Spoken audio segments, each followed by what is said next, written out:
Top names in tech are gathering in Las Vegas for one of the বিশ্বের অন্যতম বড় প্রযুক্তি মেলা সিইএস লাস ভেগাসে শুরু হওয়া এবারের আসরে এনভিডিয়া তাদের নতুন কসমস ফাউন্ডেশন মডেল উন্মোচন করেছে।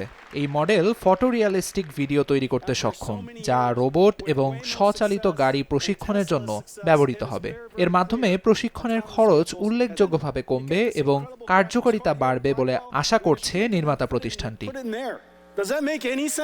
এনভিডিয়ার প্রধান নির্বাহী জেনসন হুয়াং বলেন, কসমস ফাউন্ডেশন মডেলটি সিনথেটিক ডেটা ব্যবহার করায় রোবট এবং গাড়ি বাস্তব জগৎকে আরও ভালোভাবে বুঝতে সক্ষম হবে। তিনি আরও বলেন, রোবোটিক্সে শীঘ্রই চ্যাট জিপিটির মতো বিপ্লব আসতে চলেছে। লার্জ ল্যাঙ্গুয়েজ মডেল যেভাবে চ্যাটবটকে উন্নত করেছে, এই প্রযুক্তিও একইভাবে রোবোটিক্সে বৈপ্লবিক পরিবর্তন আনবে বলে জানান তিনি।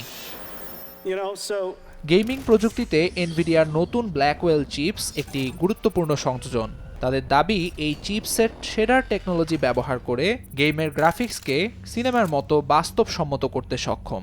এমনকি একটি সিরামিক চায়ের কেটলির গায়ে আঙুলের ছাপের মতো অতি সূক্ষ্ম বিষয়ও নিখুঁতভাবে ফুটিয়ে তুলতে পারে এই চিপ, এমনটাই জানায় এনভিডিয়া। এরই মধ্যে জাপানের বিখ্যাত গাড়ি নির্মাতা টয়োটা এনভিডিয়ার ওরিন চিপস এবং অটোমেটিভ অপারেটিং সিস্টেম ব্যবহার করার ঘোষণা দিয়েছে। টয়োটার বেশ কয়েকটি মডেলে এই প্রযুক্তি ব্যবহৃত হবে বলে জানিয়েছে কোম্পানিটি।